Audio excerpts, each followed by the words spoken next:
This is a CW Spiral, a podcast run by two Barchies and a Bughead. We're your hosts, Sabrina Reed, Michael Patterson, and Reed Gaudens, bringing you history about the network, the latest news, and in-depth spoiler-filled discussions of some of our favorite shows on the CW. So we are back, and we have Riverdale news. Well, news adjacent. It's the trailer, which is very exciting. It is giving first Riverdale season 1, which is I really appreciate. I mean, it makes sense. We're going back to high school. We're going back to high school in the 50s. It's just a lot of fun. Like, it's bonkers fun. Like, some of it doesn't quite make sense, but does it need to? It's Riverdale. No, no sense needs to be made. But briefly, can I just celebrate that we manifested this and it came an hour after we finished recording last week? The gods were in her favor. No, but I agree. Totally fun. And I think that's what we love about Riverdale. It doesn't need to make sense, but as long as we enjoy it and we have a good time while we're watching it. And I know that some of the later seasons maybe got a bit convoluted here or there. This just looks like hard, stone cold fun and a good time. And I think if Riverdale's going to go out in any way, that's the best way to go out. So I hope the show itself lives up to those expectations, because the bar has been raised just by that trailer alone. Fingers crossed. It's a really exciting trailer. And I am happy the mole that was like, you know what? We're just going to give it to them now. Like, why? Because we said before the pod episode goes up, and it literally was way before the pod episode went up, which makes me think about our impact. Like, how much more could we possibly ask? We're just so powerful. Exactly. I mean, just so much we could ask for. But renewal news. I'm just going to put that out there. Renewal news for Walker Independence and Winchesters. Yeah. We'll take that as we talk more about Riverdale. So I think what's so exciting about the Riverdale season 7 trailer is that it is fun and it is ridiculous in parts, and there's a bunch of aesthetic, but also the story is intriguing because you have Jughead trying to tell them that, we're actually from the future and they sent us to the past and we have to get back. And they're all like, why are we out here? Well, who are you? What are we talking about? And meanwhile, Archie's like, I don't know, it's pretty great here. I don't know why you're concerned. Like, why are you stressed out? We're having the time of our lives. And that's so Archie. God, I love him. But yeah, I love the story so far. It seems like season 6 was a struggle story, and this is definitely a branch off of that story. But it seems like they're like, you know what? We have one last run. Let's just do everything we've ever wanted to do. And that's kind of the mindset that I'm holding myself accountable to go into the season with. Like, I'm going to leave expectations on the welcome mat. I'm just going to go into it and be like, yeah, one last hurrah with Riverdale. Show me what you got, Roberto. Yeah, I'm with you on that. And I feel like that trailer definitely set the stage for that, because at the end of the day, season 6 was a bit of a struggle, and this is the show's chance to kind of make lemonade out of lemons, because I know we're carrying on from that, but this looks like it could be a lot of fun, and it looks like back to basics is the important thing here. It looks like we could be going back to where the show started, and everyone knows season 1 was its glory days, and the fact that we maybe get to go out on a season that looks like season 1 but really plays into those 50s aesthetics and themes more so than season 1 did. Riverdale was a bit of an anomaly because it looked like a different time period than the one it was set in, but now we're going full scale into that time period, and I can't wait to see what kind of stories they tackle. But generally, I just hope it's a lot of fun, that you can turn your mind off and have a good time for 40 minutes, for 20, however many episodes, and just appreciate Riverdale for what it was. Let's not overcomplicate things. Let's just have a good time watching Riverdale, because that's what it all started as. That's a good way to segue into the ship situation in the trailer. Well, it's like I'm enjoying the Easter eggs that they've put into these ships. I mean, you had Cheryl and Archie, that hasn't been a thing since season 1, and that was like a little pit stop to her discovery of herself. Yeah, that was barely a thing. Wasn't she just obsessed with him for no reason? Yeah. And then so we're gonna do that again, but now we're gonna escalate it to potentially being married at some point, which fun. Just a mess, right? And then silly. you have the redo of the Archie scene where he's like, she's a movie star, and they're riding away in the car, and I feel like each ship that has some grounding in it is going to be fun. And then the ones that they put together, which are not going to last, like Betty and the actor's name is Casey. What is it? Kevin. Okay, so Betty and Kevin, which that can't possibly last, but it's going to be cute to see their friendship and how they navigate it and what exactly Betty is looking for from that relationship, because Kevin is giving her nothing. He's giving her nothing in that trailer. As we also prepare for Clay to show up and what that's going to be like for Kevin. Not to get, I mean, is it spoilery if it happened in the comics? I'll just keep that to myself. But Google, if you feel like things will, Google Clay and Kevin, and you'll know why it's important that Clay is here now. What other ships were there? Oh, Bughead is canon. Finally. Oh gosh, what started out as a joke has become reality, and I love it. We do. It felt like that corner of the ship world it never went to. So I'm glad they're going there in the final season just to see what it could look like. I'm not a Bughead Endgame kind of shipper. I don't think that's going to happen. But like, go big or go home, and I hope that's what Riverdale does. I hope so. I think he's also in the classic Crown, which Yes, adds a little stamp of cuteness to it. And then there is like seated Barchi stuff. I don't know what's happening there. I don't know if we're like besties, but Betty's feeling something and Archie's distracted with what's going on with Cheryl and Veronica, or what. I know he got smacked in the face with some hairspray, his poor eyes. And then who else is pair? There's so many pairs in the trailer alone. Oh, Tabitha and Jughead close at the end of the trailer, which made my little heart glow. I love Tabitha, and I'm not sure if she knows what's going on. I know there was like a little tease about how, because she's the angel of Riverdale, she has some awareness of what's going on. But I don't know if the look she gave him when he said awesome is because she's like, you need to do better with the slang, because you're not from that's a good point. I didn't even think of that. I just assumed that she was like 1950s, and she was like, what is awesome? Yeah. But I was also like, it was awesome not a thing in the 50s. I don't think so, not in that way. I think it would have been like the traditional something is awing to you rather than it being that's true, cool. Yeah, but she does give him this weird look, and then he says spell, she's like, yeah, that one. And he keeps that one. They're kind of a nice dynamic duo, because they teamed up a lot, and Tabitha did quite a bit of time traveling last season, so if she's aware of it as well, that'd be pretty cool to see how the two of them kind of navigate these new waters. And on the Tabitha note, I'm really excited to see how she plays into the like high school setting, because she wasn't in season 1. So this is a chance for the show to kind of go back and do some of the same kinds of stories again, but with new dynamics like with Tabitha. So I'm really looking forward to that. Did we see Reggie in the trailer? You know what? I don't know.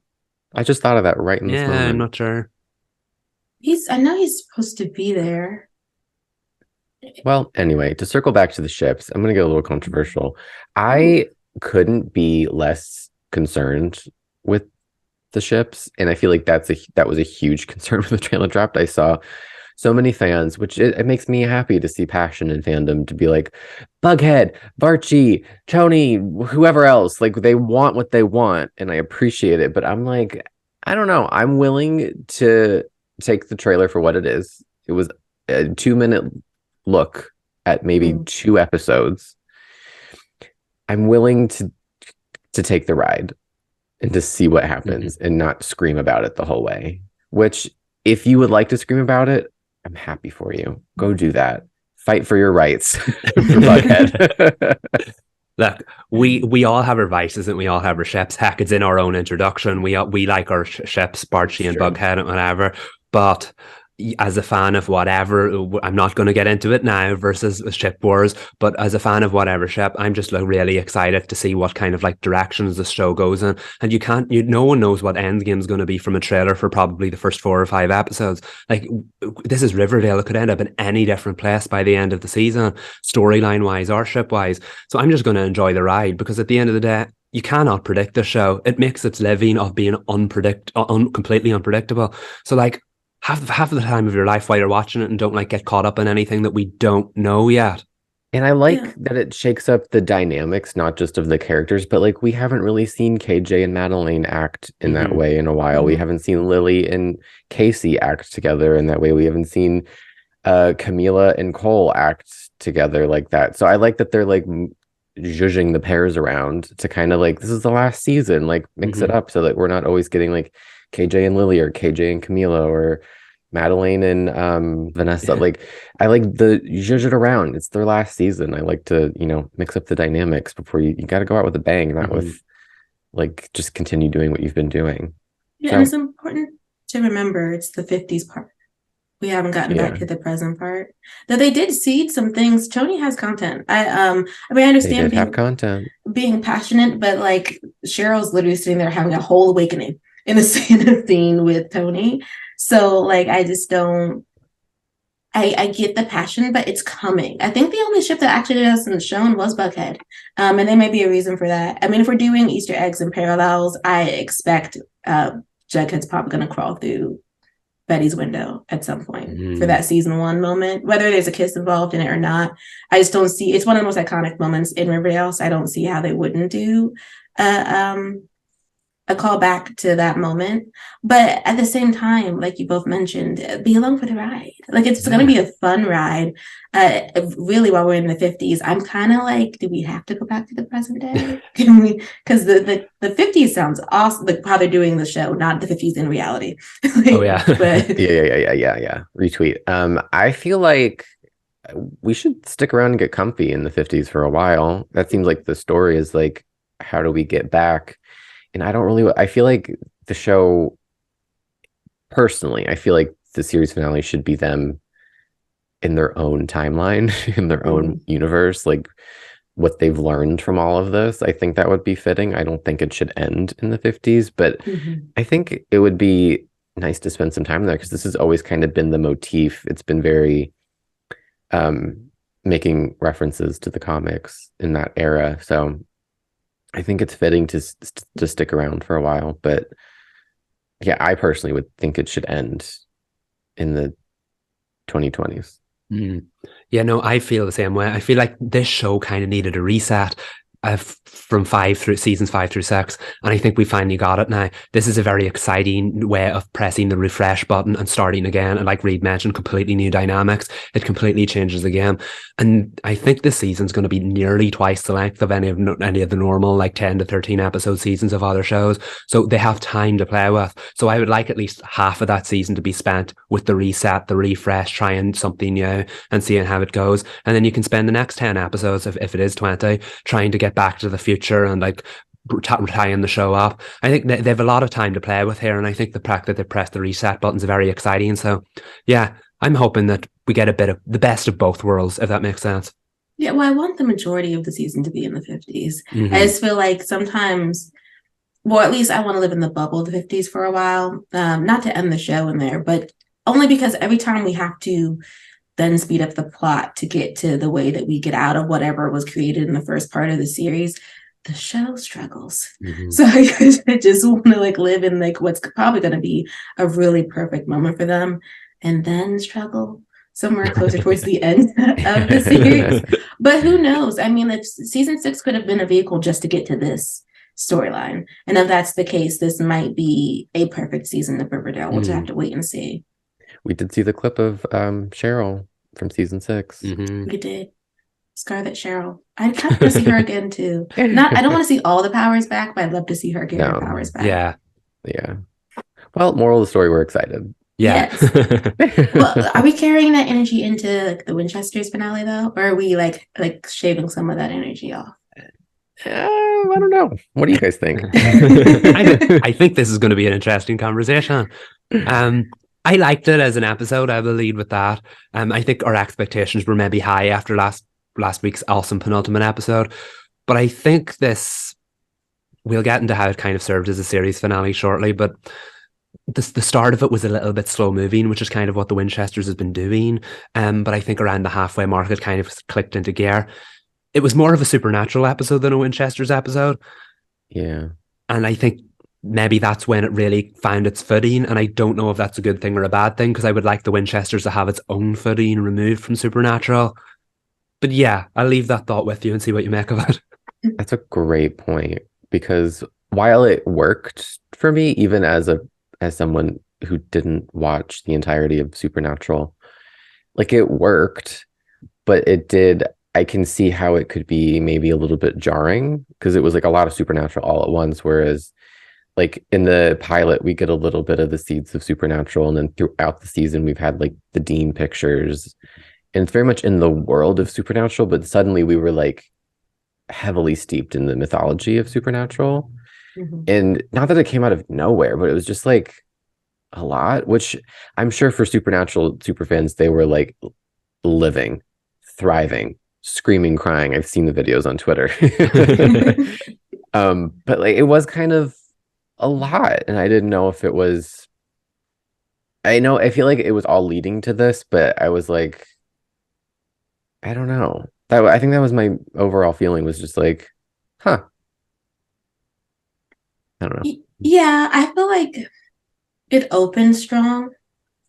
Like I like the flashback to when John received the letter and he received it from Dean, and then Dean just disappeared on him. Especially because we get that moment where John feels like after he buried his friend, he doesn't know where he belongs anymore. Yeah. And so receiving that letter from his father just really pushed him to go back home. And I like that was the catalyst. We already knew that, but to see it happen, I really enjoyed. And then we got into, I feel like I struggled with the middle of the episode, more so because the stakes weren't there. Like, once again, like, I know the creators are taking over the world, and I get about their queen, which there was a plot twist there, which was interesting. And I feel like I felt for Lata. I wish I had felt more for Ada. I feel like that was resolved a little faster than I would have preferred.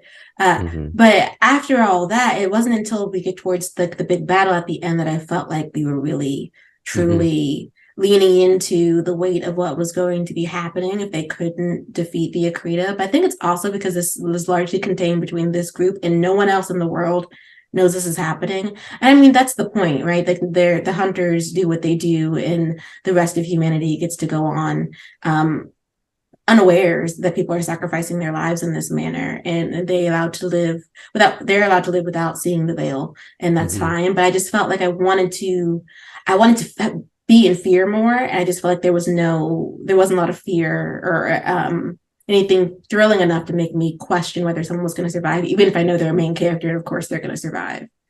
Yeah, and that's a great point, because I feel like this is the same issue we're going to have with the Flash later on, is that it very much felt like, oh, the world is ending, so let's just stand around and talk about it. It just kind of felt like they could have been doing more in the moment, and I think we've mentioned that with the Winchesters before, and they kind of got over that. But then that's the second quarter of the episode, there was an awful lot of conversation and not an awful lot of doing, and it was only when they figured out that, wait, Lata's in the clubhouse, wait, we need to get in there, that's when things started picking up the pace a little bit. And then we went right into the final battle. I don't think it was until like that moment between John and Mary where they had that kind of like emotional goodbye that you really felt the stakes starting to set in, and that could have been the performances, because I was like, this really feels like the end now, and it didn't feel like that beforehand. So yeah, I feel like there was a lot of good in there, but I just needed to press the fast forward button a little bit more just to get to the point a little bit quicker. Am I wrong in thinking, or maybe I'm misremembering, that the Akrita were like mostly unseen throughout the season? Is that why the stakes felt low? Because I feel like I kept hearing Akrita, and I'm like, was it the spiders? Is it the queen? Like, there was a disconnect for me personally, and that could just be a me problem, right? Like I've said from the beginning of the show, so don't come for me. I was like, I'm never going to understand the mythology of the show. And that's true. 13 odd weeks later, I don't really understand the mythology, and that's fine. I don't need to. But maybe that's part of the layer of why the villain arc of the season didn't completely work for me, because I'm like, I haven't seen them in weeks. I don't know what am I in fear of, like Sabrina said. Yeah, and I feel like we've used this example of Stranger Things before, of how like 4 seasons into that you have the threat of the Upside Down and everything, and then you look back and look how that show made a single Demogorgon in its first season such a threat, whereas the Winchesters is working with an army of spider creatures here that maybe pop up once every 6 episodes, and we should have, if they were opting for the unseen approach, we should have felt the terror of it being unseen.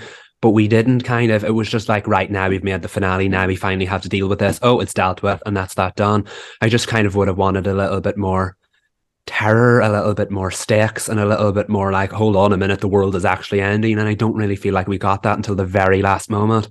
Well, they just kept telling us about that. They did, and the Akrita did take people of influence in the town, but it never felt like, even then, the stakes there just didn't really feel like they should be that worried or concerned. Like, yeah, you took a detective. What if you took the entire department? Like, and then with the police department were harassing some of the hunters. Like, what if we like she didn't end up being the Akrita queen, but Bridget Beacon's character, where what did it matter that she was a DJ? I thought that her talking on the airwaves was going to influence people with the sound of her voice, that they were going to fall under the Akrita spell, and that's not what happened. Her being a DJ didn't really matter. She could have like been an accountant, and the same thing still would have went the same way. She just ended up being like super cool, right? So I just feel like I wanted more plot over aesthetic, and I feel like we were getting a lot of aesthetic and dressing of villainy, but not enough strong villainy, which is disappointing because we started really strong with the villains. I mean, that I'll never forget that creepy scene of her in the hood and then the bugs following after her in the woods. Like, that's terrifying. I don't want to see them in daylight or in the dark. Like, it's just. I remember how excited we were about that. Yeah, her and her like nimble little fingers. I was like, yeah, and then to bring in, then we did meet who we think is the queen, this hunter, Joan Hopkins, who was a human who was transported to their world, and then they needed a leader, and she led them back. And I will say that's a really interesting story, but the fact that it only came up in the finale very much reeked off, wait a minute, who are you and why are you here? It just, I feel like that could have carried the stakes if she turned into the big bad, but just calling her the queen for centuries, then looking at what looked like a spider creature, but we didn't actually say it, and then just to have find out that it was a scorned hunter leading these supernatural demons. The story is there. I just feel it didn't particularly write itself in the finale, if that makes sense. Yeah, and she invited Mary to join her, and I felt like that was going to be a bigger thing. Did I miss something? It didn't end up being a thing. Like, she didn't even consider it, did she? I was like, oh, here we go, and I was like, oh no, okay, that's fine. Yeah, no, it did. I feel like this. So, like, on paper, the twist about the queen is really exciting. Like, you have a human who's decided because of her own grief and trauma that humanity shouldn't even just be wiped out on her Earth. It should be wiped out across every Earth. Like, and that is the multiverse thing. You guys know I was like fighting for my life trying to understand it. But to your point on that, I was also trying to understand how Dean was able to travel the multiverse via car. That, like, you mentioned that, and I was like, wait. There's like baby is so powerful. She can drive through space and time. I have no idea. That whole scene, I was like the meme with the math equations around my head. I was like, I'm listening, Jensen. help me thread the needle. Yeah, the lore there is a little confusing. So does that mean that literally anybody, like Dean, John, Mary, grandparents, whatever, the most harmless of entity from another Earth could destroy the Akrita just because it's from another Earth? Is that what we're going here? Because the Akrita can only be destroyed by something not Michael, off I'm this not Earth. even going to pretend to understand what you just asked me. I don't know. I know the woman who was Queen Joan, she could be like killed with silver, but I didn't necessarily know if that meant the Akrita could too. I feel like I lost the thread as they told us more and more about the Akrita. I felt like I was losing information that they had told us about them. Maybe that was the case. Like, could you kill her with an antique butter knife or something? Is that what you're trying to tell me? Just like a nice little stab, like. And that was all confusing. But you guys know me. Like, I was so ready in Nancy to assume that the kiss between Bess and Odette was gonna like make Odette flutter out into the air and we'd be done with her. So when Mary rammed Joan into the wormhole, I was like, sweet, perfect, I'll take it. I don't know. I didn't ask questions. Yeah, it worked. It did exactly what it said on the tin, and it was like hilarious. We knew it was coming. Like, they had that like Mary driving for a good 5 minutes there. They really built up to it, and it played out exactly as we thought. Like, I really couldn't have asked for anything more than that. I'm just a little confused on the lore. Like, does that mean like a helpless, nice old lady from another Earth could kill the Akrita just because she's from another Earth? That seems to be what they were going for there. That anything not of this Earth can kill the Akrita, and you're like, but the Accreta aren't from this earth either. Very confusing. But I mean, she got rammed by a car. She went into a wormhole. She never came back out of the wormhole. Rest in peace. Let's move on. The job was done. Did you guys hear that Meg got her driver's license just for this episode? No, I didn't hear that. Yeah, and she was like so nervous to drive with the with her other cast members in the car, and she like, but she said she had fun. It was cute. She's like, I'm doing it. This is the scene we've been waiting for. It shall be me in the car, not the stunt double. Yeah, it was so cute. I read a Q&A with her, and she was like, we were going like 40 miles per hour, and I was like, oh, it's not that fast. But I can see like when you're like just learning how to drive, that is like terrifying. And she really went for it in the scene. She killed it. She was amazing. It was great.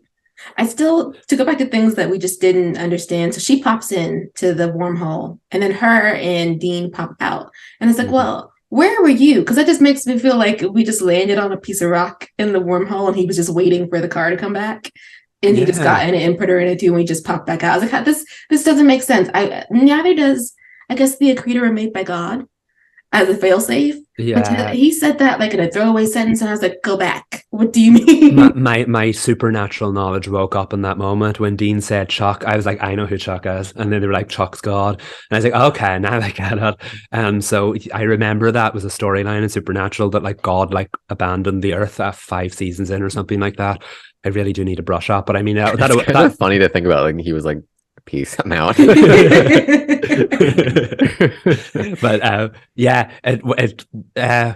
it linked back nicely. That was a memory I would probably have never thought about again ever in my life, and that unlocked it. So I was like, yes, I can see the thread here. There were some lovely supernatural Easter eggs in it. Another one was when Bobby showed up in the first scene beside Dean when they were watching John. That got me a little in the heart because I really enjoyed Bobby's character on Supernatural, and him and Dean had a lovely bond. So that was nice. Didn't understand who the other man was. I know the actor, but that meant nothing to me. But yeah, I will say as a Supernatural fan, I really appreciated the Bobby reference. Obviously, seeing Dean again was wonderful. Seeing Baby again was wonderful. Some of the plot was like, you do, yeah. But generally, I really, just as a Supernatural fan, enjoyed what this kind of did as a, dare I say, a series finale to the Supernatural universe. And dare I say, some Supernatural fans might prefer it as a series finale than the actual Supernatural series finale. Well, look, the way they wrapped it up, it seemed like they did some remaneuvering. That's not even a word, but like it seemed like because Mary was like, oh, I'm leaving, and then like 4 seconds later she was like, JK, I want you to come with me. That kind of felt like they moved things around, because I could have seen like if this had been 1, a longer season, and 2, they could trust that they were going to come back for season 2, Mary probably could have just left, and that could have been like a cliffhanger. Now, I'm not saying that was the plan. That's just my fan brain seeing the mechanics of a script and, you know, watching too much TV, where I could kind of see like, oh, maybe they kind of like move things around. But as it stood, it felt like a successful limited series. Mm-hmm. I don't want that to be like, I don't mean that in a negative way. I mean that in like they did what they came to do, and they could come back for more, or we could have this standalone piece of a prequel and it works. So I think it was successful in that they did what they set out to do. I think so too. The way that it does wrap, it does feel like, and that doesn't necessarily mean that this is the case, but it does feel like they were told, hey, look, you know, things are happening at the CW. If you want to make sure that your season wraps like a series, do that. And then like you can just unravel if you get a season 2, because it does seem strange. Like you said, she was like, JK, I'm coming back. And then she goes, then, you know, we can explore during the day and you can hunt at night. It's like he's going to hunt by himself at night.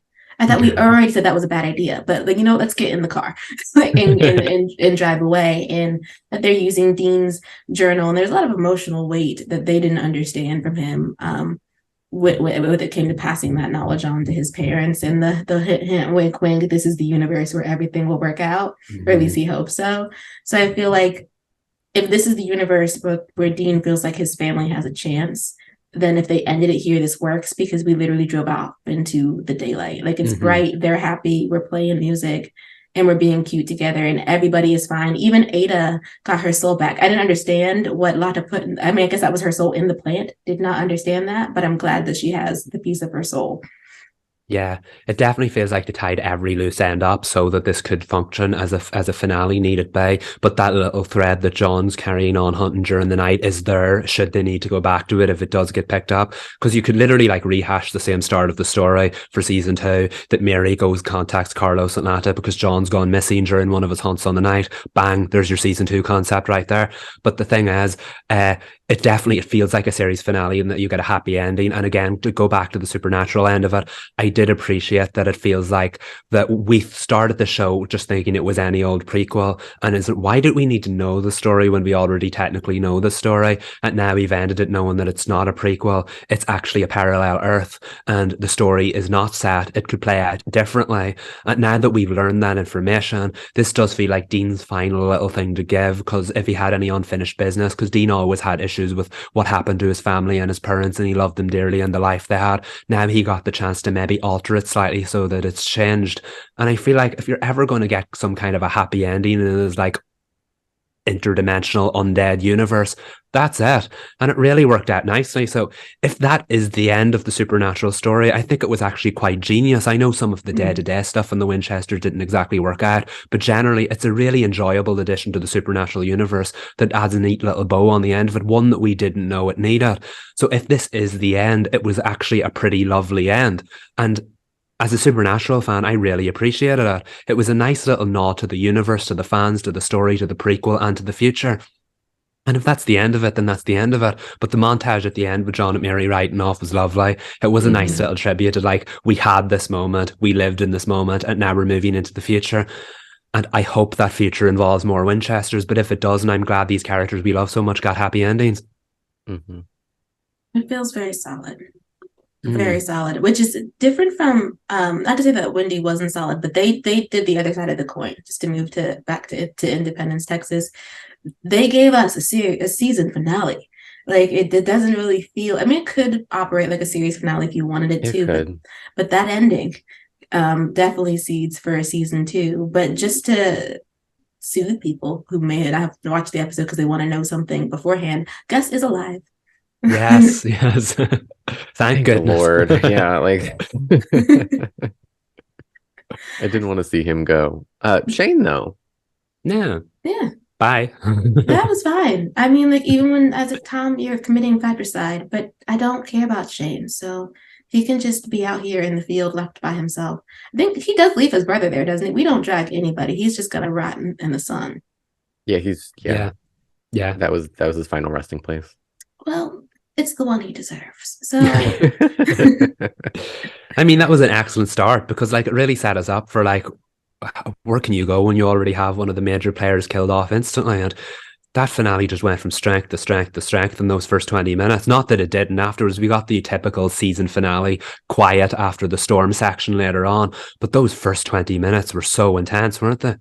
This episode felt like, I said this to you guys after we watched it. It felt like 4 different episodes, but it was like so tight. It felt like a 2-hour movie, but it didn't feel long. It just had so much to it without feeling like too much. Like I was like, how did they manage this? Because we had moments of intense like action, like the standoff with Abby and Tom and all her friends. Like that felt like a movie in itself. And I was like, oh my God, there's still more. And like I wanted more from it. I wasn't ready for it to end, but it was just like there's so much content that, my gosh, this show went out with a bang. Yeah, the stakes were really there. I mean, from scene to scene to scene, like and different variations of what it means to have stakes, right? So we go from Abby like hurriedly trying to bring Gus out of the barn so that she can get to town, and then they're like doing impromptu medical procedures on him, not really knowing what they're doing. Which I was kind of confused, like how she found him, because wasn't there a line of dialogue? Maybe I made this up, where they were like, they're never going to find him, and then like Abby trots in on the horse, and I was like, oh, okay, well, I don't mind. Like, I want Gus to be saved, but I was like, that was quick. I think the barn is close to Tom's cabin, so she saw the fire. Yes, and he invited her out there, didn't he? Yes, that's right. So so that's how we get Gus and Abby to town, and then everybody, like, there are too many medics in the kitchen at the time. Yeah, wasn't Hoyt like, okay? He was like, oh, okay. I was like, but like Kai was digging out the bullet. Like Colleen was like, I have to burn you. I'm so sorry, but we have to close this wound. Oh, God, there's so much. And then you get like a little bit of a breather with Tom in the back looking real guilty. And until they put the pieces together, and then it is Kate confronting Tom in the office, and that, like, talk about the standoff before the standoff. It was so good, and she read him so well. It was the way he was like, I'm making the town progressive and safe for people like you, and she was like, fool, what? It's so wild because like we hear what Tom thinks is the truth, or at least what is his truth. Like his perspective is like, I'm not a bad guy. I did what I did to save Abby. I did what I'm the lesser of the evils. And I'm like, but sir, you're still evil at some point. But like he does, like, beneath all of that, he's like at least somewhat of a he was well intentioned at some point. He's just like the choices he's made. It's like it's hard to reconcile with that. Like they make this character, like all season I've been like, don't make me like him, and I kind of liked him, and then at the end you're like, oh, I don't want to like you, but there's still something there. Like I don't want to believe he's full bad, but like now I feel like we know so much. We know the truth. We know what happened, and it's I guess it's up to us to decide like how we feel about him. I don't know. How do you guys feel about him?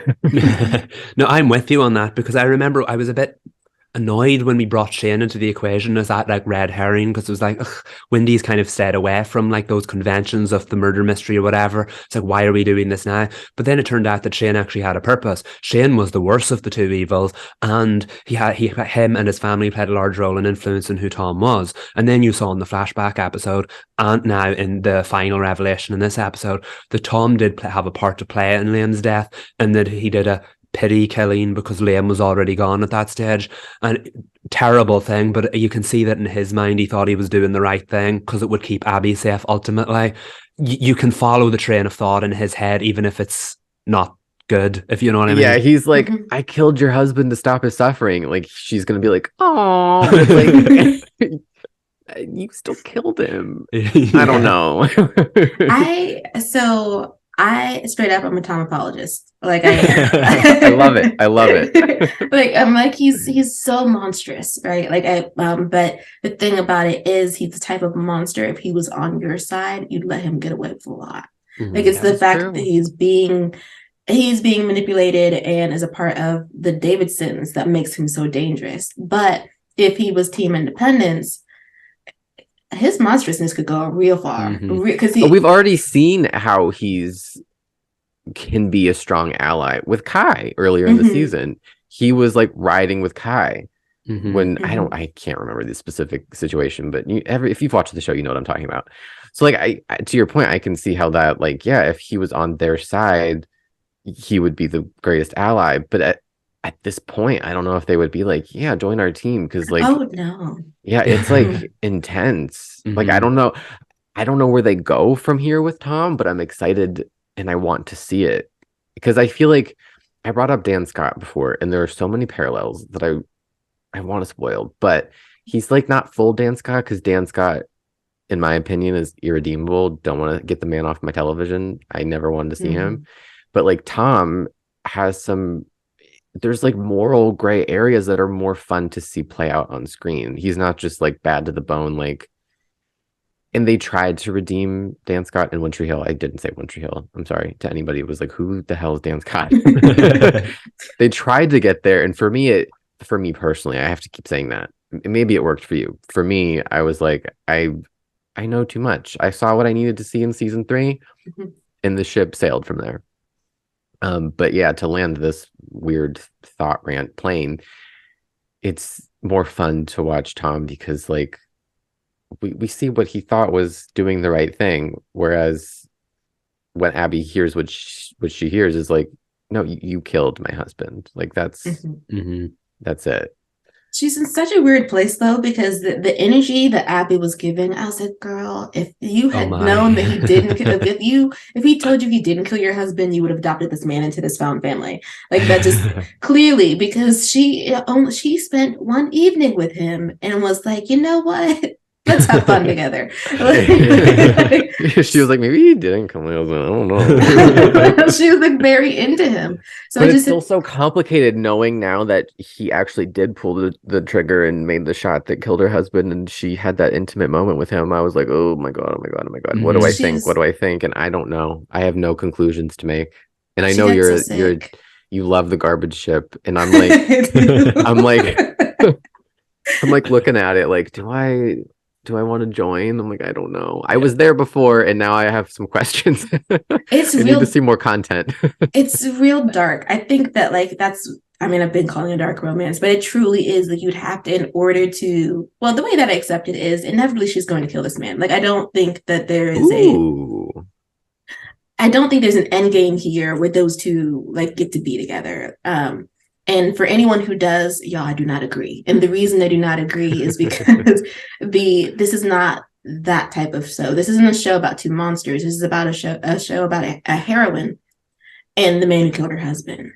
She's not gonna, and not to mention Westerns don't do that, right? Like Westerns are, you very clear delineations of who's bad and who's good. And this one is giving you shades of gray. But at the end of the day, as we saw when she pulled up that rifle, she has a very strong sense of justice. And at some point, this man is going to answer for what he did. She thought the courts were going to handle it. And then his daddy snatched him out of that carriage and he's back to being evil. Mm-hmm. You know, you're right. I forgot an important detail about our mother, Abby. She's very black and white, and she tried to live in that gray area, and she was like, no, that's not for me. Yeah. You forgot who she was for a minute. She's black and white. Yeah. But there was that like insane moment where like Abby was like waving Tom off before he got on the cart to be like taken out of town, and like they're face to face, and there was like that like toxic chemistry between the two of them. Like I don't know how to describe it. Words would not do it justice, but they were like, this isn't the end of this story. So you knew that no matter what happened to Tom, he weren't getting killed off, whatever. You could sense there's more there. And yeah, I do agree. He's very much the antagonist of the story. And to use an obvious example, she's very much the Sarah Connor of the story. She is going to do the right thing and protect those around her at all costs. And my goodness, that scene with the gun when she was not stopping. What an icon in that moment. I love that scene. Cinematic. I loved every moment of it. But like, as far as the story element of it goes, she was more than willing to put this man down when she could not get him, and then she did get him, and she was more than willing to let him rot then. So I think this is going to completely change the dynamic, at least I hope it does in a season 2, in that she is going to maybe be determined to take him down, or will he dare to return with the tongue, or whatever storyline is yet wasn't really unturned in the finale. So I think there's a lot to work with here, and that's very exciting. But as far as the first chapter of Windy goes, I think that was an exceptional conclusion, because Tom was very much the antagonist, and we've dealt with that. Everybody knows everybody's secrets now, so for whatever a season 2 could look like, it would be super different, and I hope we get to see it, because what an ending.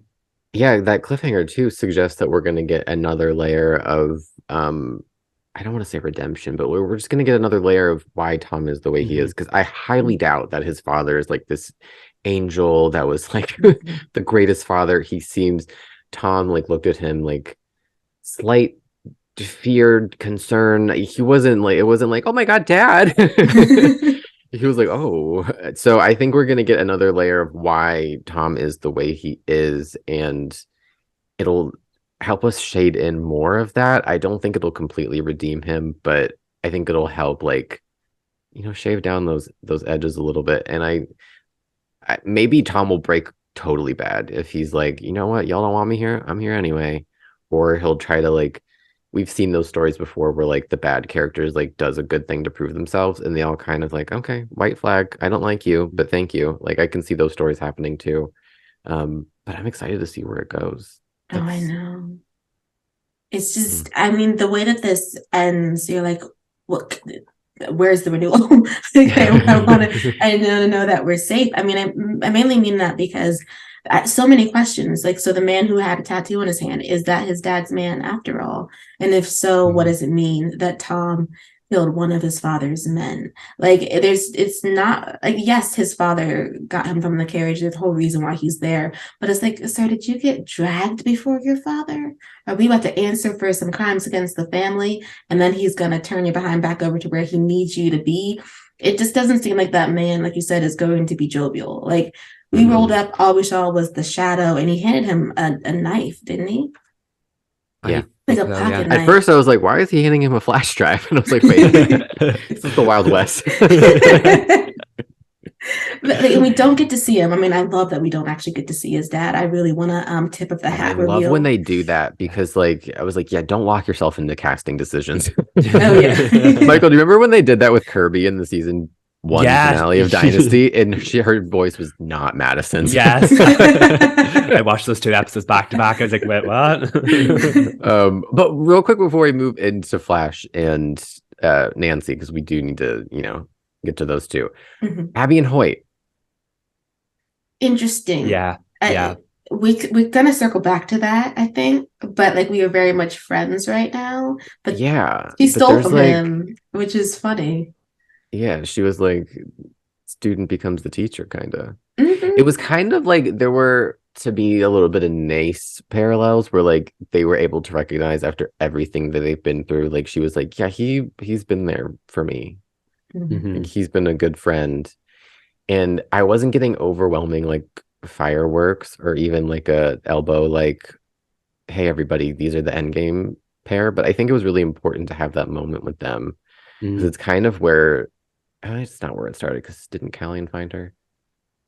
I don't know where I'm going with this, but I think I liked that scene. Yeah. Even if it like didn't amount to much, it was a nice grounding scene between the 2, because I do kind of like, they were one of my personal ships early on, kind of like, went lower down the totem pole as more things started happening. But I don't know, I like that scene. Yeah, no, I agree. And I think it was very important to have one between the 2 of them at the end, because, you're right, that is kind of where the story started. He was the first person she met in Independence. When they had that like awkward run-in and he bumped into her and then he like sucked her with his hair, and she was like too early in the day for day drinking. She did not like this man, and it was very important that in the finale they had this moment of like almost full circle, because it's where it all started. And what they taught each other, kind of. Yeah, exactly. It was an important dynamic, and he learned a lot from her about like her cleverness and like setting up and looking after people and setting up all these papers. Yeah, that's it. But she learned a lot from him, as you saw. A student becomes the teacher. So I do think that was very important. And can I just say that scene was probably my favorite one from the episode, apart from Abby Sarah Connor moment.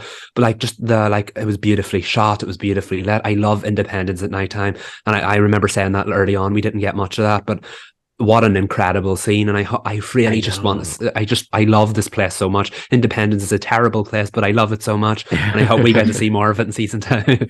I thought we were ending with that scene. I was like, oh, they went series finale, oh no, no. And then we got the other ending, which I like. Yeah, I'm glad that they decided to put the other ending in, because as much as I did love the Hoyt and Abby scene, and then the scene with the found family where Kate is singing, and she talks about how much they mean to her and the different dynamics they all have.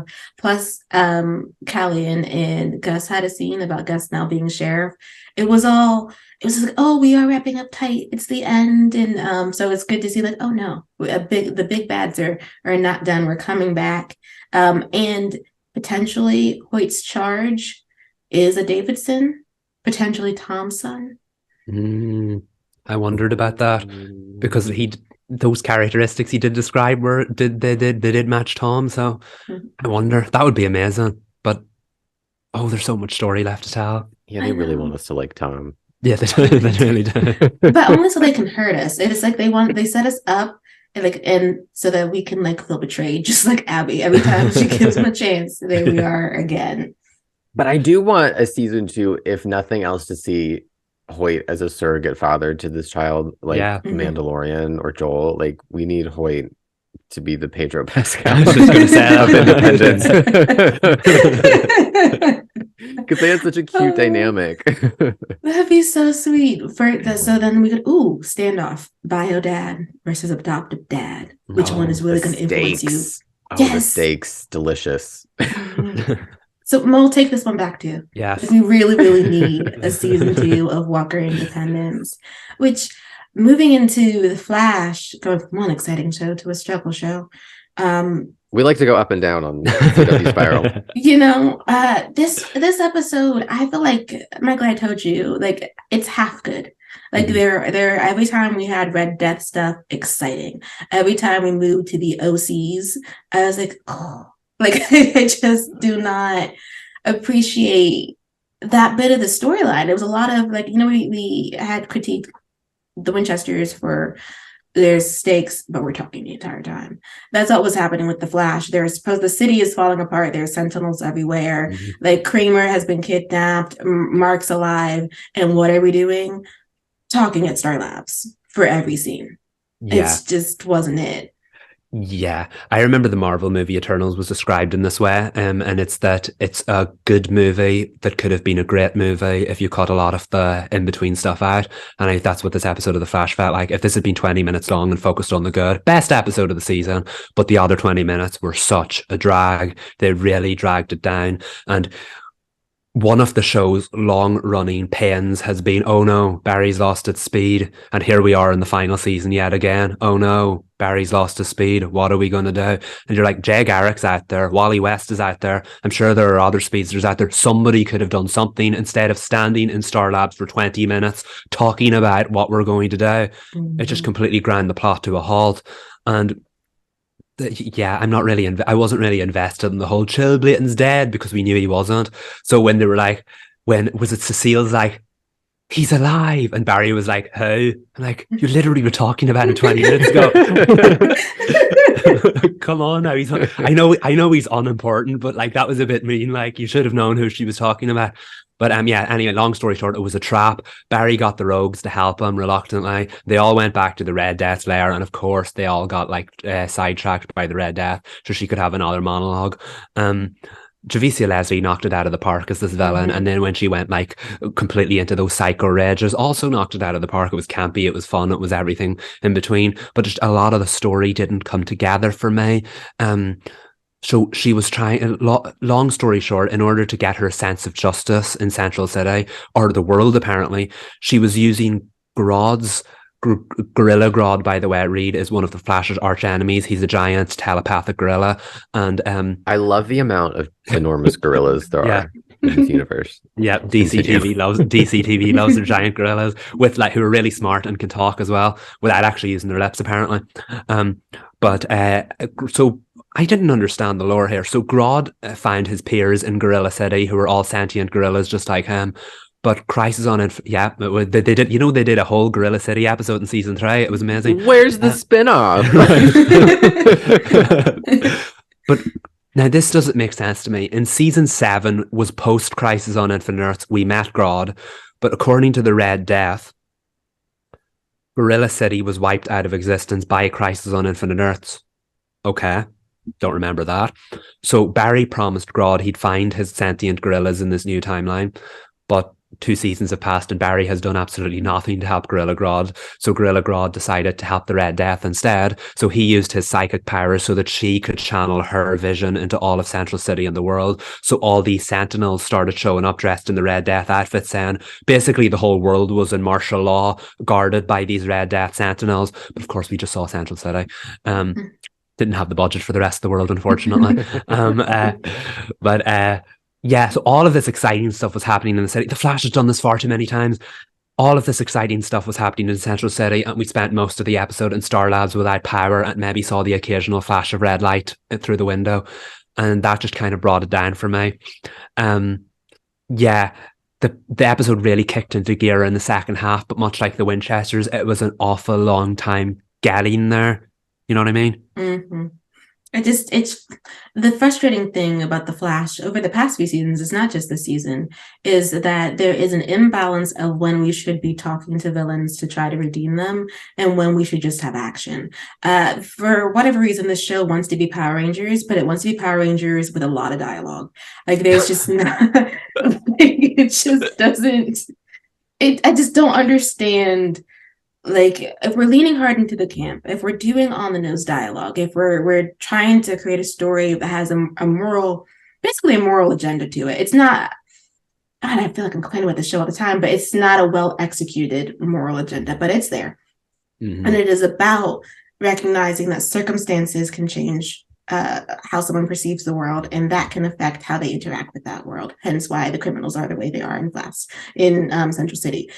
That's not what was happening in the Flash prior to this. So it's really confusing that they keep trying to redeem all these villains when they don't want to be redeemed, and nor did all of them have tragic backstories. They were just common thieves. But I feel like because we have to have every talking scene in all of the plots, whether it be the A, the B, or the C plot, it drags the show down entirely. And then when it kicks back up, there's just so much exposition. I lost the thread to the Grodd conversation. Like I truly did. Like Red Death was like going on her monologue about it, and I was like, "You're from a different timeline. Are we sure this is the timeline Barry didn't help?" Barry seems confused about what you're talking about, but then now he feels guilty, which, by the way, they need to stop making Barry guilty. Guilty over what?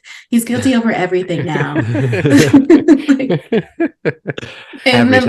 Every time. And then they're like, we have to save Mark. And I was like, does no one care about Kramer? I mean, I just started caring about Kramer when she started talking about This is the first time I've ever heard about Kramer. Kramer is, why is her name escaping me? Nancy Drew. Why is her name the woman who runs the Historical Society? That's Kramer on Helen? The Flash. Oh, Helen on Nancy Drew. I don't know the actress's name, but I think her name is Helen on Nancy Drew. Yeah, so she's been Kramer. We've been ranting about Kramer occasionally because they sometimes have flashes of brilliance with Kramer and then forget she exists for the second half of the season. I will say there were some nice little nods to previous storylines that I didn't expect. The fact that when the Red Death and the Rogues turned up at Central City's police department, Kramer remembered she's a metahuman and she could mimic all their powers. That was a lovely little moment. I really liked that. I really appreciated that. Also, the fact that we brought Grodd was the one that was able to ignite the spark in Barry's speed, because 2 seasons ago Barry shared a spark of his speed with Grodd, so that was still within his body. The storyline is not storylining, but it was a nice little Easter egg nonetheless. But to go back to your point about dialogue, the best scene in the whole episode did not have a single line of dialogue in it.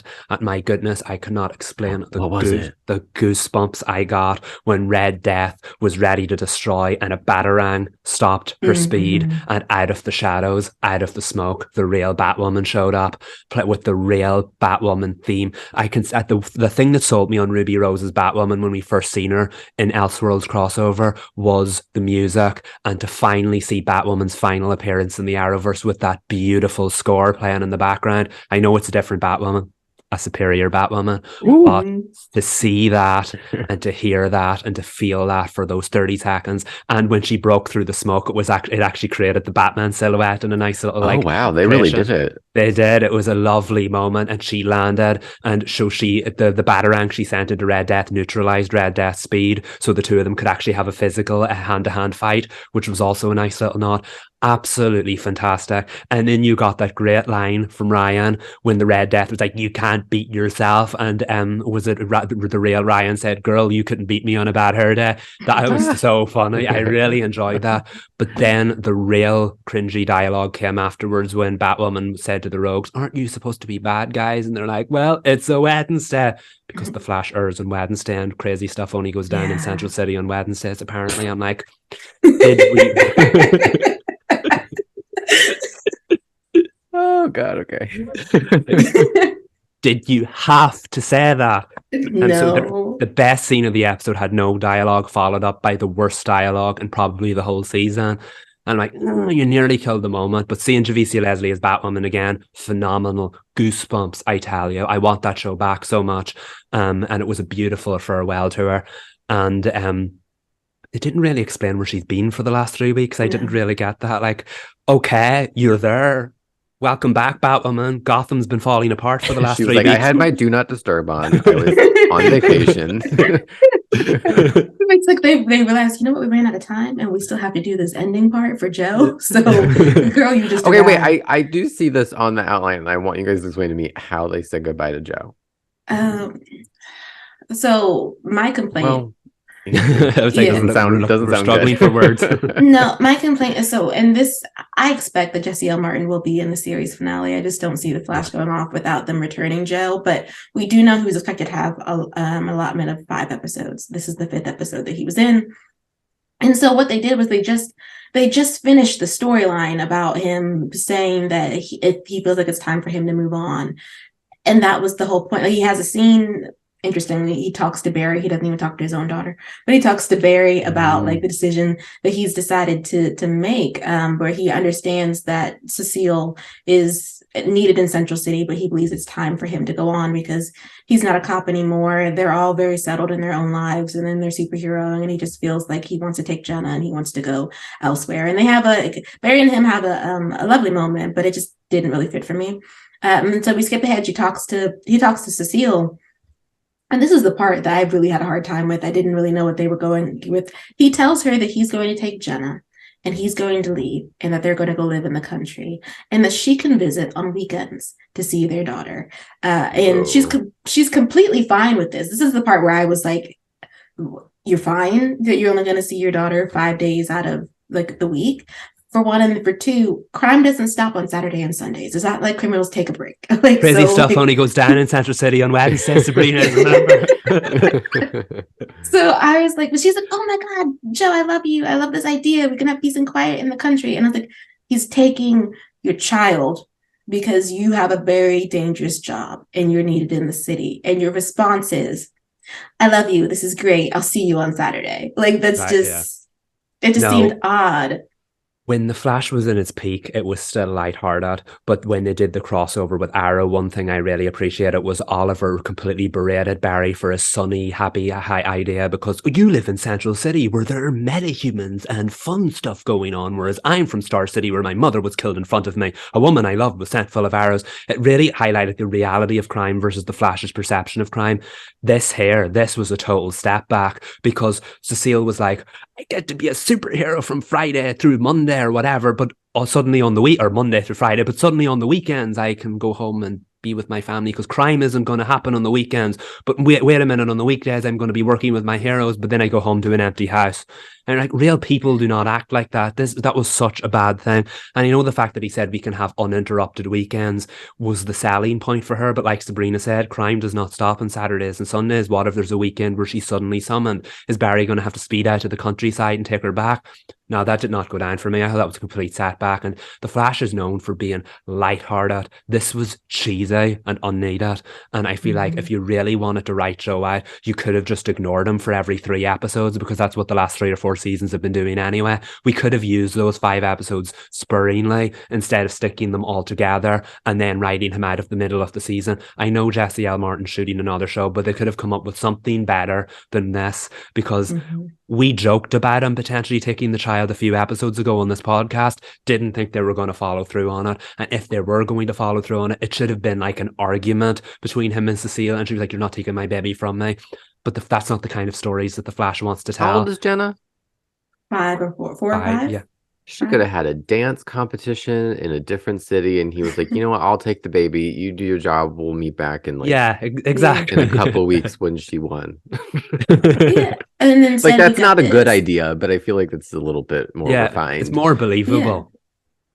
But again, we didn't want to have stakes about it. We really just wanted to get him off screen. So like when we have this lovely party where it's like, goodbye, Joe. And I was like, he's leaving. Why are we like celebrating in this way? It's not a new job promotion in another city. The man has decided that like he doesn't want to be here anymore and he's going to protect his daughter. Like, just from the outside, it seems like they're celebrating the actor more than the character. Yeah. Like, there's the disconnect there. Like, you're having a party for somebody who's moving to the country.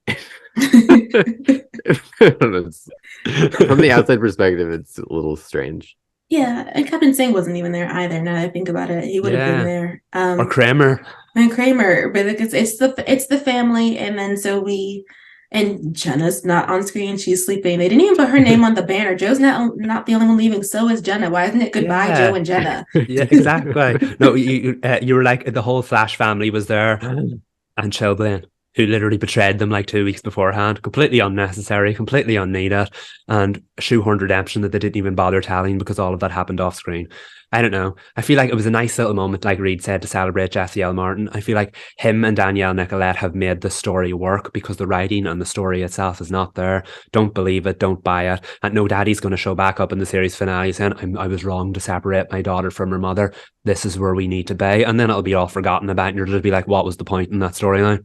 I know, but I mean, there is some, I guess, some happiness to say that like Iris is pregnant. I wish that she had found that. Can she not find anything out about herself by herself? Why does it always have to be somebody else?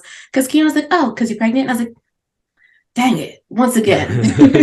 Like, she can't just receive information on her own. Which now, Michael, I'm not even sure. Like we were going weather witch for her, but now it might actually be empathic, but maybe it is both. And I really don't know.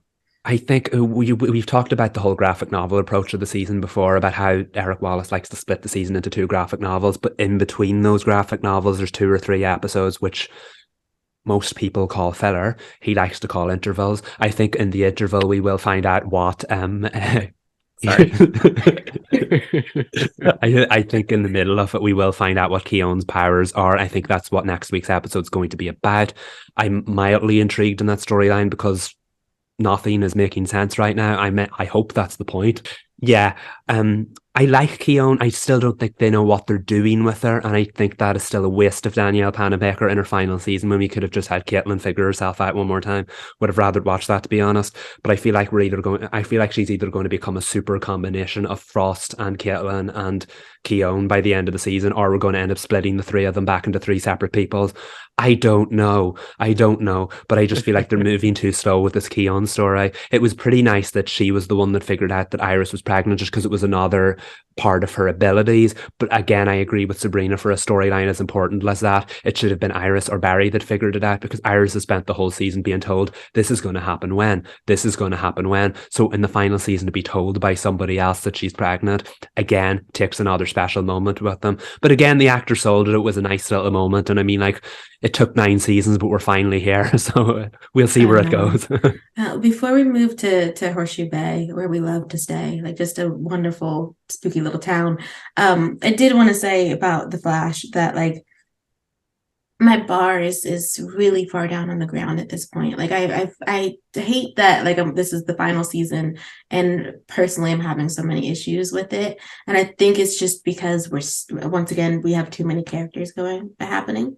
Because even the Rose didn't have much to do other than to complain. They complained the entire episode until finally they launched in. We brought them back in so that they could help Barry and they could be a little quippy. Who? And then the Rogue. So it's like it's Hartley. Okay.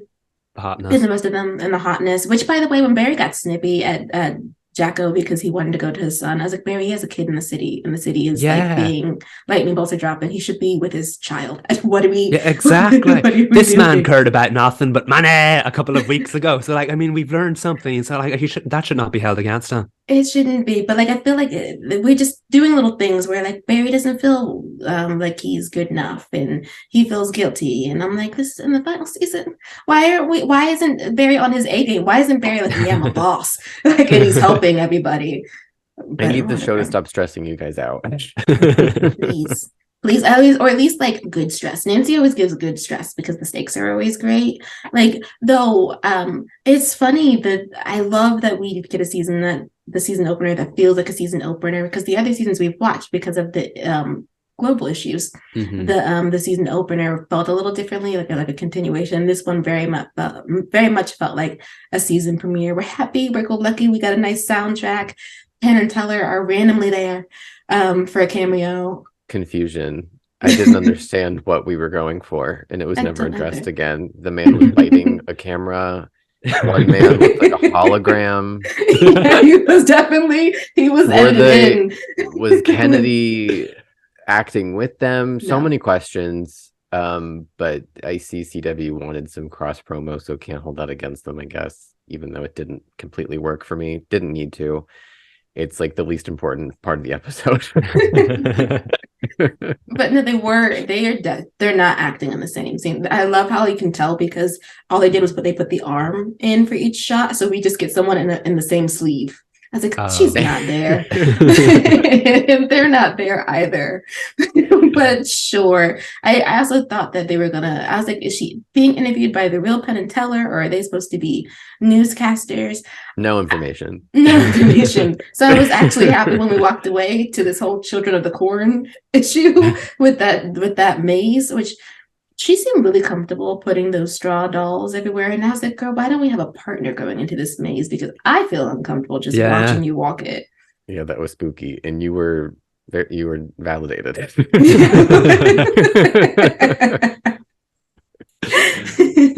But I have to say, even with the like dull hue that Nancy loves going for, there was definitely something lighter about this season premiere. Yeah, they were like shining in some of the outdoor scenes, which I loved. That lighting looked really, really nice. It was lovely, and it was nice to see just like a more lighthearted approach. And I say that like 5 minutes into this episode, we found out that someone had their heart frozen out of their chest. So we'll use light tentatively, but I mean, like it was a completely different vibe for Nancy, which was nice. And I like when season premieres try something different and set up like, okay, that's the reason the last story ended here. This is the reason this story ends here. And there was definitely between the dynamics between everyone, between the fact that Nancy was still figuring out herself, but I feel like this was the final chapter of that story, and because by the end of the episode she did. But it was more of a fun journey getting there rather than all the trauma she'd been through in the episodes before.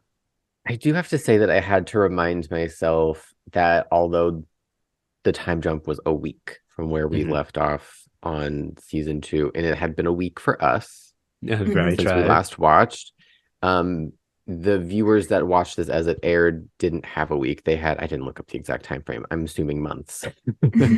So that time period feels longer for the viewer watching in real time, but for us to see some of these, like, in season premieres, you have to have a level of like exposition to like catch people up because they forget. It's been months. So for me, Nancy Drew fans, do not come for me. You know, I ride hard for the show.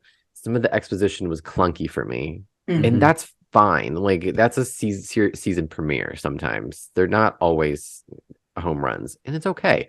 But just like it's not the whole episode. It's just some of the exposition was a little clunky. And that's probably from my perspective of being like, I know how I just watched the last episode.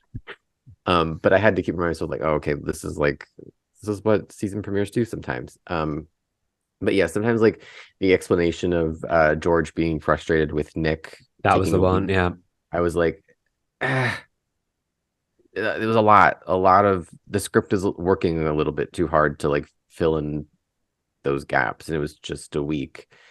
I don't know, I don't want to be nitpicky because I do love the show, and it's like nothing against it. Like, no one come for me, please. Like, I'm still on your side. I get it. Maybe if it hadn't have been that she'd already given him the week to take the choice to make his decision, and rather he just hadn't answered her and he'd asked for a week, so that to make her mad about it. But it was a little, I mean, it's on brand for George to be like ticked about something. Like, we're starting the season and she's mad. Like, on brand. But I do see what you mean, or like the temperance explanations of things. Yeah, that was the other one. And even like Nancy, like she was explaining like the college thing, and people kept bringing up Columbia and like some of those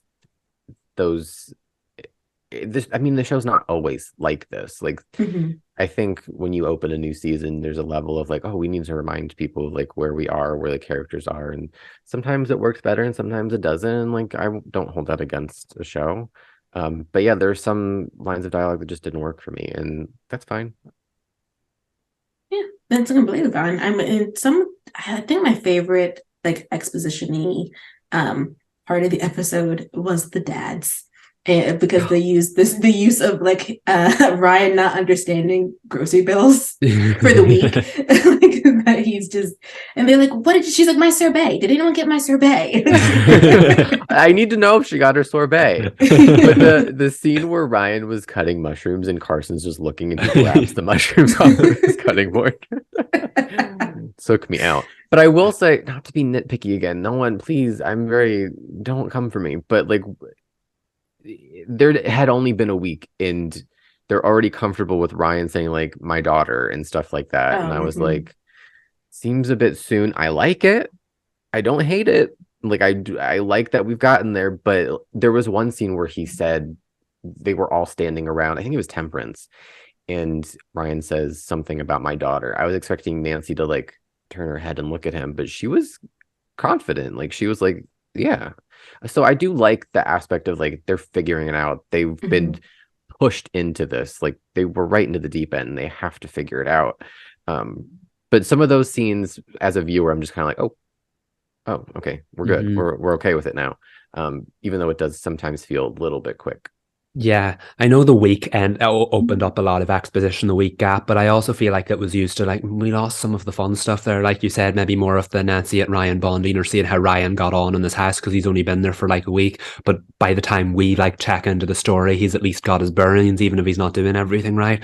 I also feel that the fact that the Nancy Hudson reveal, I believe, is now out there and everyone knows that. And I feel like that would have, the town is such a character. I would have liked to have seen a bit more of a response to that. I know it's not particularly important to the story, but because Nancy Drew, and we saw that in this episode, is such like a hero to the town, the fact that I'm glad this hasn't changed their view of her, but I still think maybe we could have had a wee bit more of a conversation about that or just seen some people's reactions to that because it's such, the story invested so much time into building up this reveal. And then I know the reveal is not the important part of it, but it would have been nice to at least gauge some people's reaction to that, see if the town saw her any differently. It's wonderful that they don't, but even if there was just an episode with them maybe juggling that or whatever, if you know what I mean.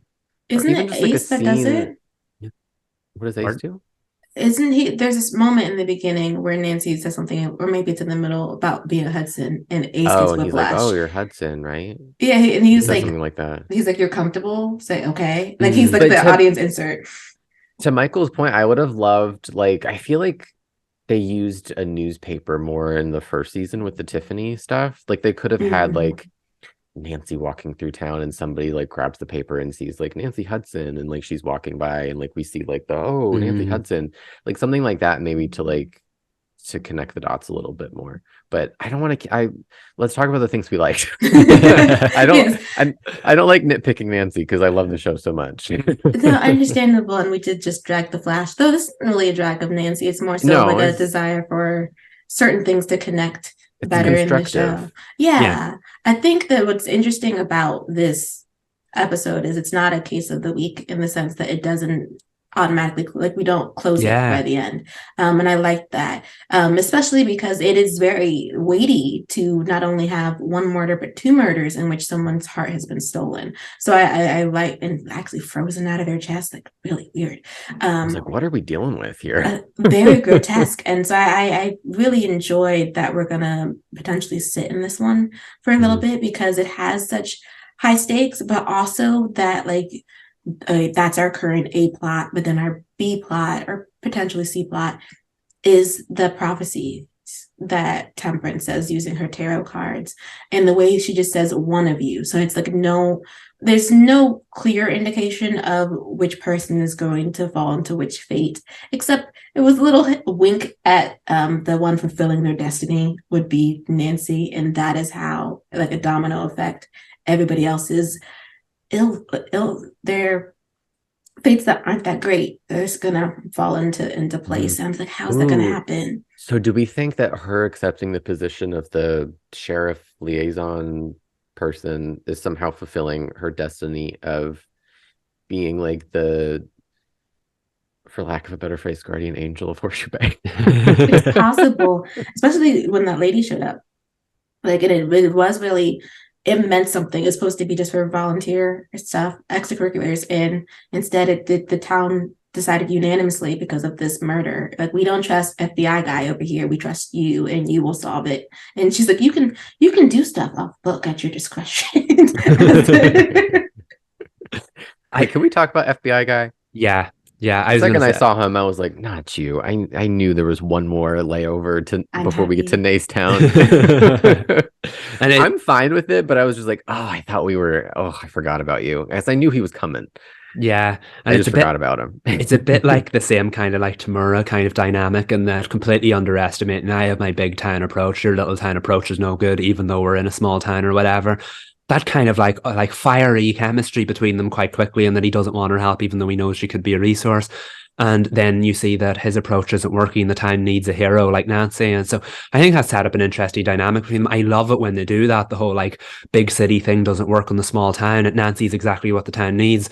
And I think that's going to add an interesting dynamic to their dynamic going forward, because I don't know how many episodes he's going to be in out of the 13 episode season, but they've a story to tell there, and I can't wait to see where it goes.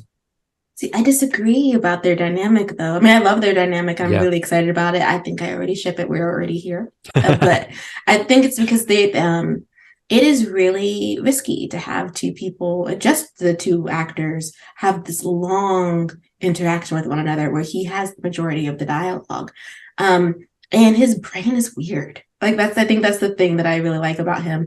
It's that he like lays everything out logically. And I think he does actually respect her method. I think at this point, she's just not objective. Like had it been any other case, had the body not been on her land or unfortunately on her car, that he would have been willing to like get her opinion on things, to work with her, but that just wasn't the case. I love that he did his due diligence, and he's like, yeah, you said your name very authoritatively on the phone, so I thought I would go look it up. I think this is kind of what she needs at this moment, because Ace is not here. Well, he's here, but he's not romantically there for her, though. Before we'll go into Ace watch in a moment because the looks we're looking, but I'm really going to be intrigued by how they interact with one another. She really isn't caught on the back foot. And she was this time in their interaction, because she assumed that like Tamora, he wouldn't see her value. And instead he's like, no, you're quite valuable. I just don't need you right now. But like, because you don't have objectivity. But yeah, I one scene and I'm already there. Also, he was looking at her weird at the warehouse. He was like, he wanted to know what she was going to do, what she was going to say. Yeah, I think he was a little bit taken aback by the fact that the town was like, well, wait, what does Nancy think? And that's the town obviously really appreciates her, that she's such a hero to them. And like, yeah, exactly. You never really we heard about it. You never really saw that until now. So I don't know whether that was a moment for him, because like you said, he was aware of the fact that she could be useful to the case, but he opted against it, whereas the town didn't care about that. They still wanted Nancy to solve it, and I think that's going to be a big part of Nancy's character journey throughout the season, because she is the hero of Horseshoe Bay. We've heard her called that before, but I think we're really going to get to see it in motion, and like the town championing her along the way this season. So it'll be interesting to see how his kind of approach differs with hers, and if he starts to realize that maybe her lack of objectivity is what could help her ultimately solve the crime, because it's spilled into another episode here. Is this a season-long story we're looking at? And we have Temperance as a season-long story, and potentially Ace being a what does he do? He's like delivering fake chocolates. Yeah. He's getting caught up in Amanda's dad's, I don't remember his name, scheme, and he's not even aware of it. And Bess tried to tell him that this is how you deal with a mark. He's like, I'll be careful. I was like, Ace, but you're trusting though. Yeah, you just said that, and it's like, no, you just said it. No, that means you're not going to do it. Because that's the DA that comes to Carson with the chocolate, right? Oh yeah, I was shook. Oh, he wanted to date her, and she was like, I'm here in professional business, sir. She does, I think, like him though, but she's like, not you trying to catch me out. I'm actually, like you said, official business. I think we're gonna circle back to it though. I love how excited Ryan was about the women who've been dropping off baked goods for Carson, because he's like, ooh, you the hot Holly in town. I love Ryan, and I think this is the perfect example of a successful like redemption arc. Yeah. Slow and steady wins the race. Like I know I was iffy about him from the beginning, still iffy about him maybe last season, but like they like reveal the layers of like he's again just like a victim of his circumstances. That's all he knew, and now he's learning the Drew way instead of the Hudson way. I love him. He's so cute. He is. And he's such good comic relief, but also is really engaged in the plots that they have on the show, and he is actually helpful. Integrating him more into the Drew crew, which is nice. Carson deserves a break. Like he's been through a lot with them. Yes. Which was why it was cute when like everyone knew what she was talking about her centuries-old aunt. Yeah. And Carson's like, who? Your centuries-old what? Like it's just, this is one of the great things about Nancy though, is like we had a beginning of lightness, then it got dark, but not so dark that we weren't able to have moments of levity or moments of joy, because the Fanson engagement moment was also pretty cute. It was. I don't know how they got those, like when is it one of the sisters that pushes the button and then this raft thing goes up with a bunch of like, I don't even know what to call it, but I liked it. Yeah, it was. it was believable to me because Nick's a handy guy. He can do stuff. True. And I mean, Nick and Ace, you put them together, they could probably work for Tom Swift. But yeah, it was cute. It was a very special moment, and it was deserving, I think, Yeah. for the characters and the show to have that moment. Although, like, continuing to bring back like how Nancy feels about it was kind of like I didn't need it. I did No, like it was when she was odd. leaving to go get or like, oh, Nancy didn't do anything, and she was like, I brought sparkling wine. Why are you coming for me? I was like, yeah, that was an unnecessary like shot fired. It wasn't that deep. I understand it wasn't that deep.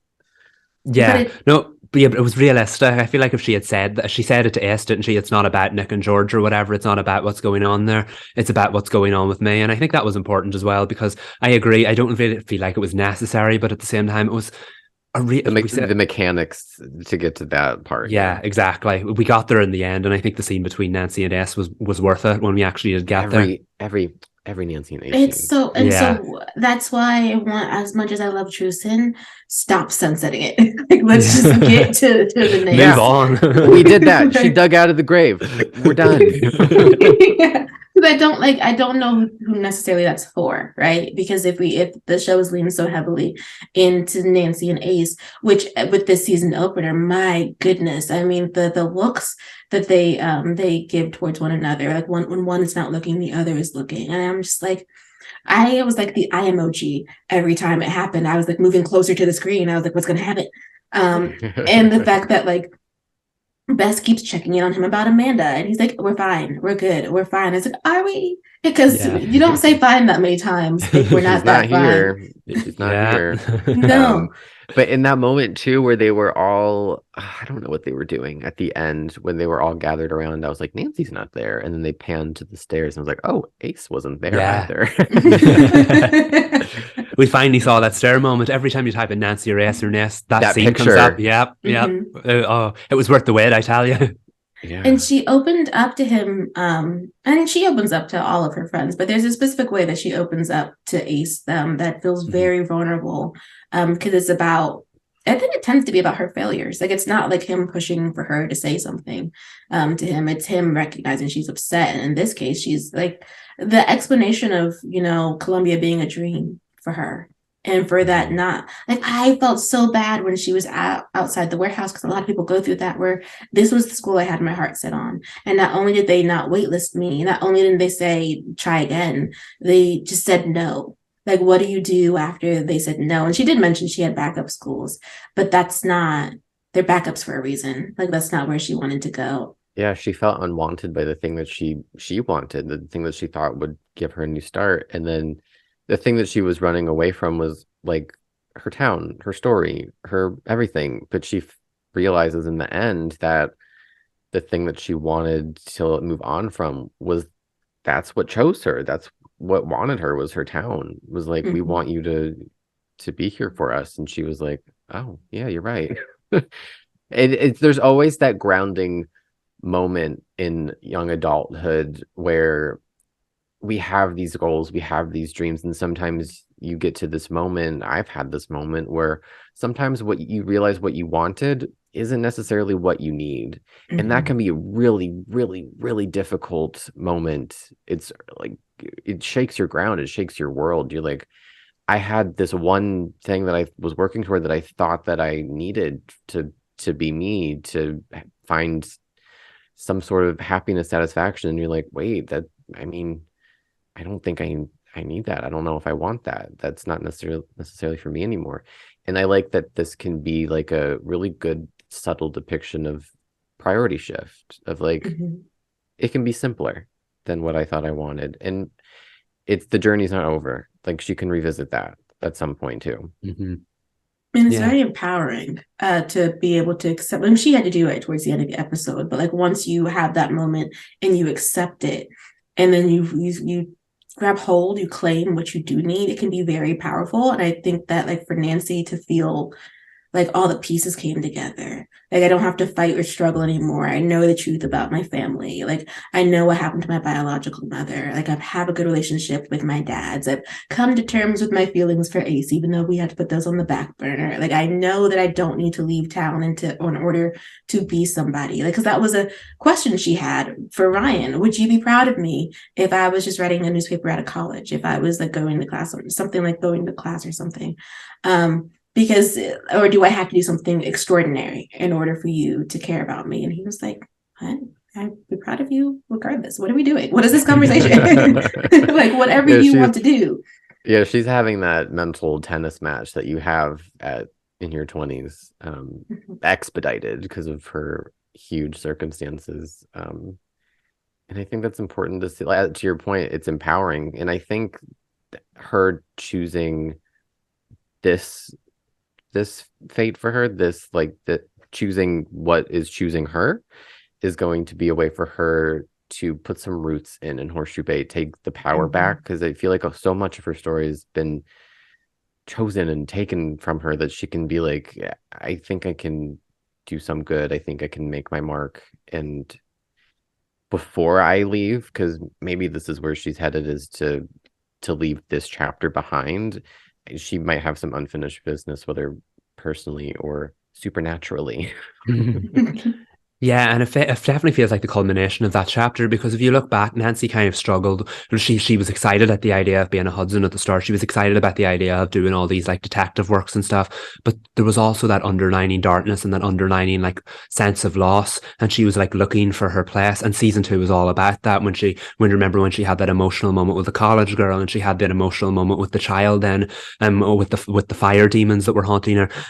It just overall, you can see that Nancy has very much been looking to find her place. And I think the beautiful thing about season 3 was that the premiere was that she finally realized that Horseshoe Bay and her friends, the Drew crew, Carson and Ryan, all of it is home, and that's where she needed to be. That's where she wants to be. She just didn't realize until that moment. She had the rug pulled out from under her, and then looked around and saw that actually this was the decision she wanted to make all along. And if you look back at her story about how she felt lost at certain times, or how she hit that like really dark spiral after she did morally questionable things, it's not just about reputation, but her reputation as Nancy Drew, the hero of Horseshoe Bay, the town that she loved. All of that meant so much to her, and now I think she finally realized that that's where she wants to be with her life. And I think that's a beautiful ending to at least the first chapter of Nancy's story. So I'm looking forward to seeing where it goes from here and what she evolves into now that she knows she's where she needs to be. Yes. Just a gorgeous, gorgeous show, which, I mean, I'm happy that we're on the road to being caught up in time for season 4, so that we know like where she grows and where they intend to take her, and where they intend to take the Drew crew, and her dad's, and the Nace Watch will be staying. When you were talking, Reed, I had an epiphany, and I don't know if this is what they're going to do, but it's interesting that in the episode in which Nancy realizes that her place is in Horseshoe Bay, Ace has already come back from his trip with Amanda, which is supposed to be longer, I assume, than what had happened. So I was like, are you going to find out that your place is Horseshoe Bay as well? Because they had, and it was at season 1, or is it? I think it's in season 1. They're both the heroes of Horseshoe Bay. It's put in the newspaper as a good way about to move forward in what that means for both of them. I mean, not to get tin hatty, but I really do like that he's back in town at the same time that she decides she needs to stay as well. Mm-hmm.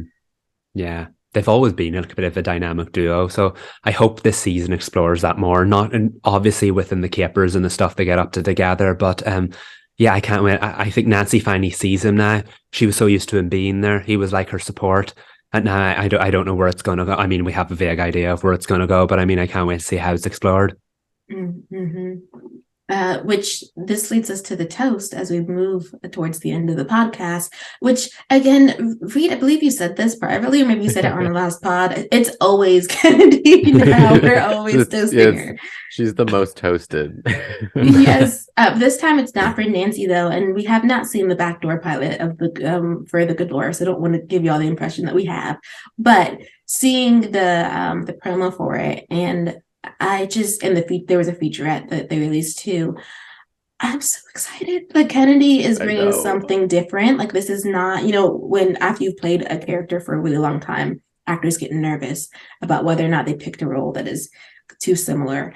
And she disappears into the role on The Good Lawyer. That is not Nancy Drew at all. Kennedy is she going to be a hair actress? There's this person on TikTok that's like, there's some people who are lip actors or mouth actors, eye actors, teeth actors, and I'm like, is Kennedy a hair actress? Because she dyes her hair, and I'm like, you are Joni DeGroot. I'm like, I don't see Nancy. And just from what we've seen so far in the trailers, you can just tell she's going to kill her. Like, oh God. Even, the Emmys just lying in wait. Yes, give it to her now. I mean, like in the season 3 premiere, there were some great Nancy moments, and then just pivoting and seeing her doing something completely different in The Good Lawyer. I just cannot wait to see for a whole new audience to see her talent, because I can feel it's coming. I can't wait to see it. We can also do a dual toast for Leah Lewis, who just got cast in the Matlock pilot for CBS. So booked and busy Drew Crew girls. Yes, we love to see them succeed.